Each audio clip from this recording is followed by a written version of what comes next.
तख्त ताज पलटते थे तो असर ग्वालियर पर भी पड़ता था। ग्वालियर किला दिल्ली की खिलजी वंश और फिर तुगलक वंश के हाथ आया। तुगलक द्वारा वीर सिंह तोमर किले का राज प्रमुख नियुक्त किया गया। वीर सिंह ने शीघ्र ही अपनी स्वतंत्रता की घोषणा करके तोमर वंश की सत्ता की स्थापना की। तोमर वंश ने ग्वालियर पर लगभग 200 सालों तक राज किया।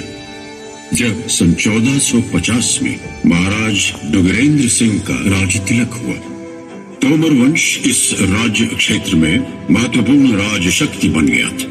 1486 में तख्त पर एक राजा बैठे।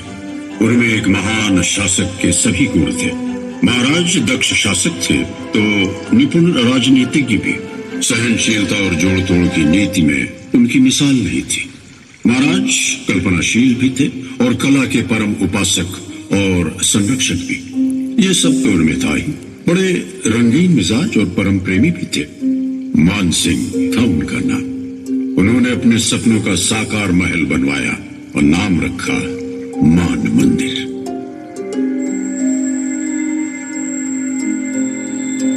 हिंदुस्तान में महल तो बहुत है, पर इस जैसा नायाब महल कोई नहीं।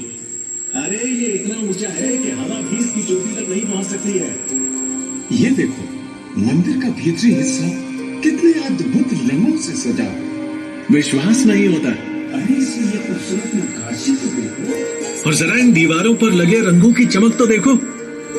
मेरी तमन्ना है कि मैं जमीन के अंदर बने केसर कुंड की बगल वाले ठंडे कमरे में जाकर देखूं।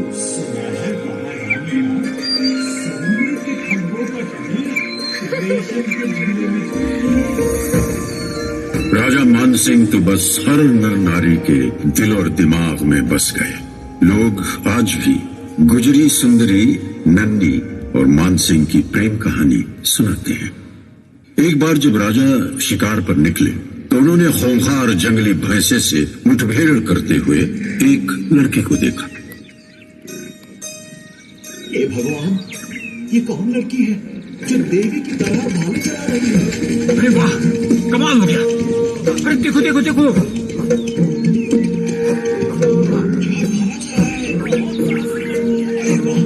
क्या बात है, कितनी ताकत है इसमें, कितना काम कर दिया इस लड़की ने। हमारी नन्ही का न्याय करेगा। चुप करो, महाराज आ रहे हैं। वाह, शाबाश। इस लड़की को हमारे पास लाया जाए। बहादुर और सुंदर लड़की, तुम्हारा नाम क्या है? मेरा नाम नन्ही है महाराज। लड़की, अदब से सिर झुका। तू महाराज से बात कर रही है। इसे ऐसे ही रहने दो। लड़की, तुम बहुत सुंदर हो। तुम्हारे लिए ये नन्ही नाम ठीक नहीं है। मैं तुम्हारा नाम मृगनयनी रखता हूं, हिरनी सी आंखों वाली लड़की। हम तुम्हारी वीरता से अत्यंत प्रभावित हुए हैं और तुमसे विवाह करना चाहते हैं। ब्याह के लाने मेरी कछु शर्तें हैं। ए मोड़ी, तू का महाराज नहीं पहचानी? इनके सामने नजरें झुका के आदत से बात कर। शांत, आप बीच में मत बोलिए। हाँ, हम तुम्हारी शर्तें सुनना चाहेंगे। बताओ। महाराज, पहली शर्त, मैं न तो पर्दा में रहूंगी और ना ही एक ही महल में दूसरी रानीन के संग। ठीक है। दूसरी शर्त, हमारी साख नदी ही हमारी शक्ति को कारण है। यो नदी को पानी भी हमें ग्वालियर में चाहिए होगो। तीसरी शर्त, मैं हमेशा आपके साथ ही साथ रहूंगी और हर जगह आपके साथ ही चलूंगी, चाहे युद्ध ही क्यों न हो। आप जहाँ जहाँ जाओ मैं भी संग ही रहूंगी। मंजूर।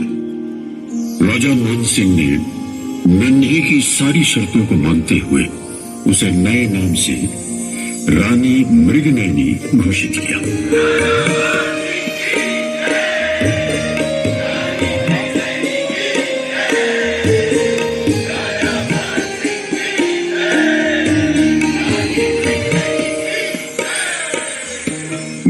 भी बैजू बावरा से संगीत सीखा। दोनों संगीत के दीवाने थे। सुरों की डोरियों ने महाराज मान सिंह और सलोनी गुर्जरी को आपस में ऐसा बांधा कि बस वे बंधते ही चले गए।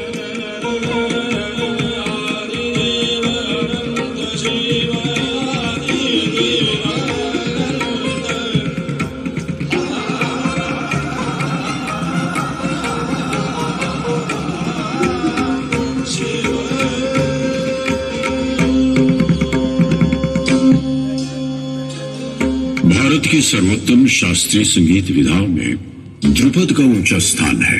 ध्रुपद के सृजन का सेहरा महाराज मान सिंह के ही सर है। देश के कोने कोने से संगीत के विद्वान मान मंदिर की यात्रा के लिए आने लगे। महल के विशाल और सुंदर कक्ष भारतीय शास्त्रीय संगीत की सुरताल से गूंजने लगे।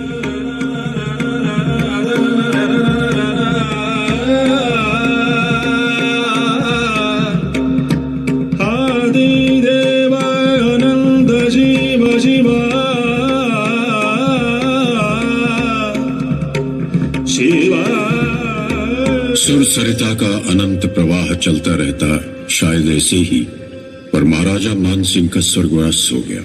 उसके बाद शीघ्र ही तोमर वंश के बुरे दिन आ गए। दिल्ली के इब्राहिम लोदी ने ग्वालियर किले के गिर्द घेरा डाल दिया। इस तरह पूरे 2 वर्ष गुजरे। 2 साल बीत गए हैं। रसद भी खत्म होने की कगार पर है। एक समय यहां की आबो हवा संगीत और कला से सराबोर थी। अब ये आलम है कि तोप के गोलों की गूंज और तलवारों की खनकार में मौत के खौफ तले सब कुछ दब गया है। पता नहीं कम वक्त गोलीबारी कब बंद करेगा। कितना गुबार उठ रहा है।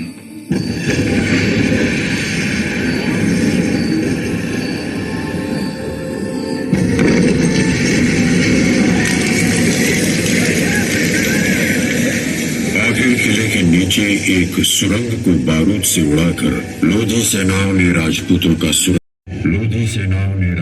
का सुरक्षा चक्र तोड़ दिया। लोधी सेना किले में दाखिल हो गई। के दिल और दिमाग में बस गए। लोग आज भी गुजरी सुंदरी, नन्नी और मानसिंह की प्रेम कहानी सुनाते हैं। एक बार जब राजा शिकार पर निकले तो उन्होंने खूंखार जंगली